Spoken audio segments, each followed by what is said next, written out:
नमस्कार, आप सभी को एसएससी एमटीएस ने अपना नोटिफिकेशन जारी कर दिया है।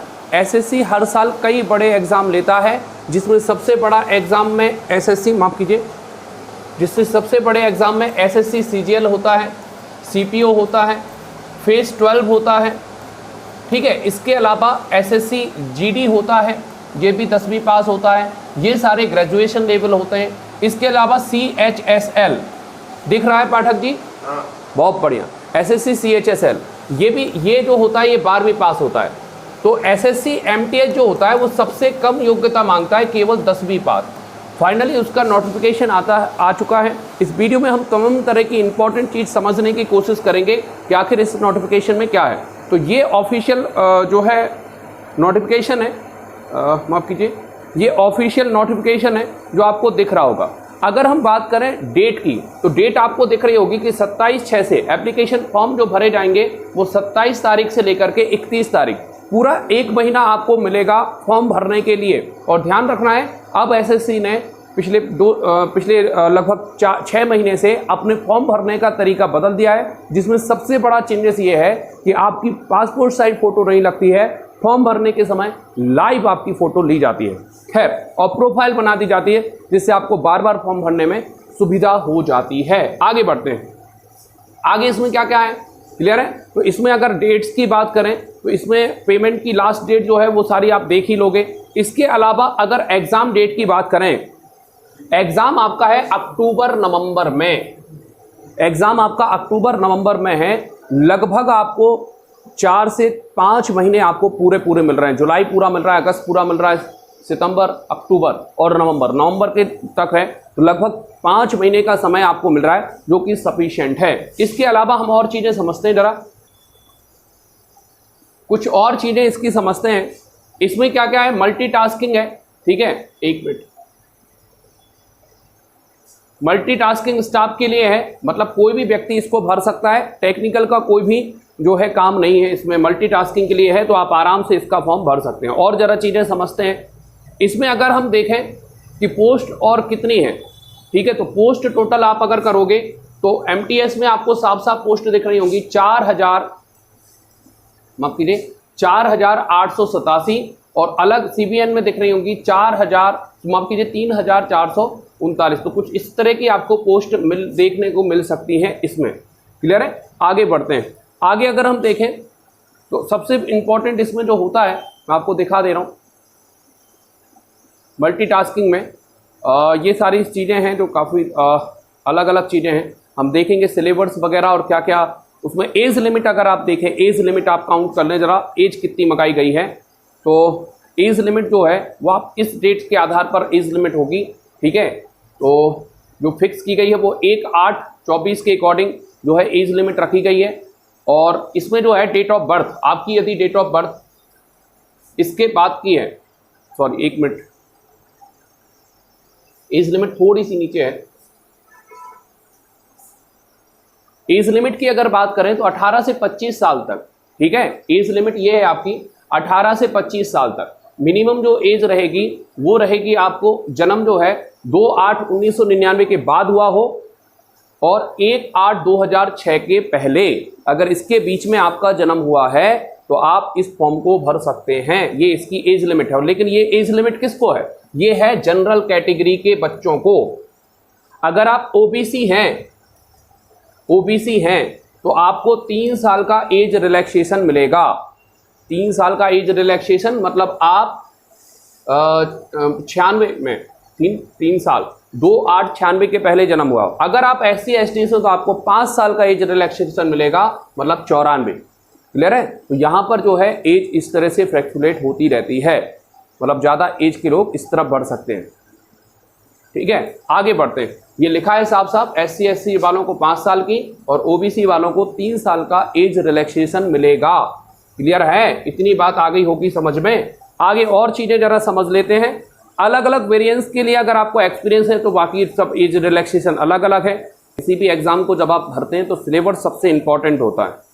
ये आपके रीज़न है, आपको किस किस रीज़न में कौन कौन से हैं, तो ये आपको PDF देख लेना होगा, आपका रीज़न कौन सा आता है, ठीक है। अलग अलग रीज़न के लिए कट ऑफ भी अलग अलग रहती है, उसका भी आपको विशेष ध्यान रखना होगा, ठीक है। एक बात और, कई बार बच्चा पूछता है किस रीजन से भरना चाहिए, तो अगर आप समुद्री क्षेत्र से जुड़े रीजन से भरते हैं तो निश्चित रूप से आपकी कट ऑफ बहुत कम जाती है, काफ़ी कम नंबरों में आपका सिलेक्शन हो जाता है। जिसका मैं इंतजार कर रहा था वो ये है, क्या क्या होता है सिलेबस वो जरा समझ लेते हैं, किस तरह से पेपर होता है, पेपर का पैटर्न क्या होता है, किस तरह से आपको रिटर्न की तैयारी करना है, तो उसमें जरा समझने की कोशिश करेंगे। इसमें सबसे पहले है मैथमेटिक्स, सबसे पहले आएगी आपकी मैथमेटिक्स, जो कि 20 क्वेश्चन होंगे, ठीक है, 60 नंबर के, ठीक है। 45 मिनट मिलेंगे आपको इसको करने को, मैथ्स और रीजनिंग करने को, है ना। 2 सेशन में ये पेपर है, पहले सेशन में मैथ्स रीजनिंग है और टोटल मिनट मिलेंगे 45। इसके बाद जनरल अवेयरनेस और इंग्लिश है। एसएससी का, एसएससी जीडी, हाँ जूम कर दो, नहीं वो तो बोलते जाओ बेटा, हम कट कर लेंगे, तुम चिंता मत करना, तुम बस ये ध्यान रखना कितने समय पर क्या बोला है, तो वो अपन कर लेंगे, वो सब एडिट हो जाएगा। चालू करें, तुम तो पुश करके और बोल दिया करो, आ रहा है समझ में। चलो सेशन 2 में अगर हम देखें तो सेशन 2 में क्या है, सेशन 2 में भी इंग्लिश है और माफ कीजिए जीके है। ये लगभग सभी में होता है। एसएससी जीडी को अगर छोड़ दिया जाए तो SSC CGL, SSC CPO, SSC MT, माफ कीजिए एसएससी सीएचएसएल, सारे में सिलेबस यही होता है, मैथ्स रीजनिंग जीके। और ये थोड़ा सा ये जो पैटर्न है, ये बैंक का पैटर्न है। पहले ऐसा नहीं होता था, पहले ओवरऑल पेपर होता था 1.5 घंटे का, अब आपको 45 मिनट मिलेंगे, जिसमें आपको पर पैरा इस तरह से ये सारी चीज़ें आप पढ़ लेना, ठीक है। तो आपको ये ध्यान रखना है 25 क्वेश्चन मिलेंगे 75 नंबर के, 25 क्वेश्चन इसके 75 नंबर के, 20 क्वेश्चन 60 नंबर के, मतलब एक क्वेश्चन पर आपको 3 नंबर मिलेंगे।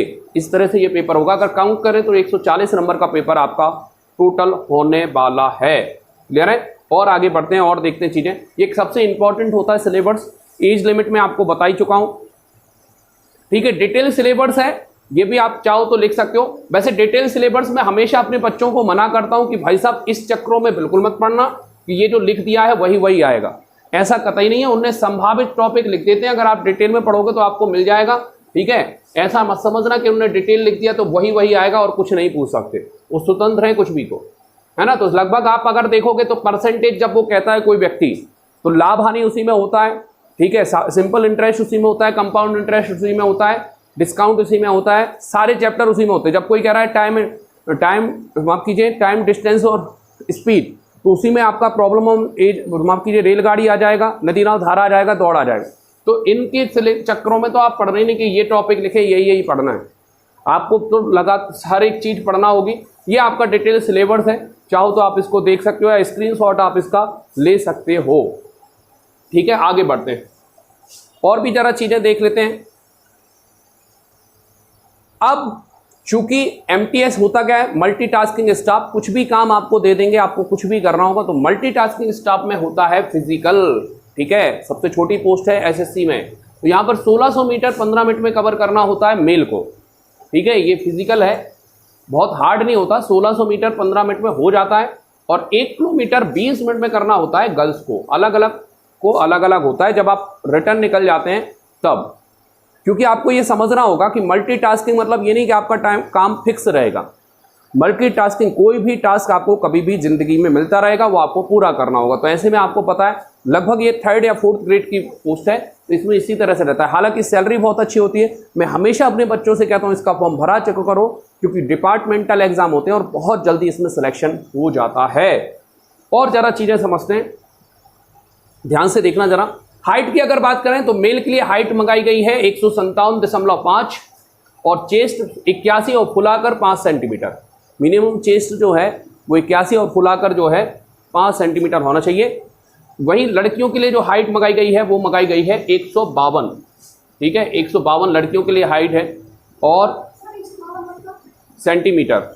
और वेट, कम से कम वेट 48 किलो होना चाहिए। मैं हमेशा लड़कियों से कहता हूं, लड़कों से भी 55 केजी की बात करता हूं कि अगर जब सब कुछ बराबर होता है तो वेट के आधार पर आपको रिजेक्ट किया जाता है, ठीक है। क्योंकि दुनिया में जितने भी व्यक्तियां हैं वो आपको रिजेक्ट करने बैठी हैं, सिलेक्ट करने नहीं। चलिए, तो इसकी हाइट को आपको ध्यान रखना है,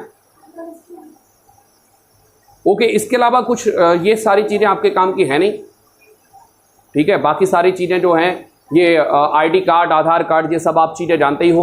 है ना। फॉर्म भरते समय आपको फ़ोटो ली जाएगी, मैं पहले ही आपको बता चुका हूँ इस वीडियो में, ठीक है। तो तमाम तरह की ये बातें हैं, इसका आपको विशेष ध्यान रखना है। तैयारी के लिए आपको कहाँ आना है, MTS में कई सारे बच्चे हमारे सेलेक्ट हुए हैं, कई सारे बच्चों के SSC में नई पार लगी है, ठीक है। आप साइंस प्राइवेट पर जाओगे, आपको कई सारे सिलेक्शन हो जाएंगे। तो यदि आप ऑफलाइन कोचिंग करना चाहते हो तो ज़रूर, आप सागर के आसपास हो तो आप ज़रूर हमारी कोचिंग विजिट कर सकते हो, कटरा में है, ठीक है। इसके अलावा जो है यही सारी बातें हैं, ठीक है, मुख्य यही बातें हैं। और किसी का कोई क्वेश्चन हो तो पूछो बेटा। तो ये आपके फुल नोटिफिकेशन था, फिर भी यदि आपकी कोई क्वेश्चन हो तो नीचे कमेंट बॉक्स में ज़रूर लिखें। Thank you for watching, great day.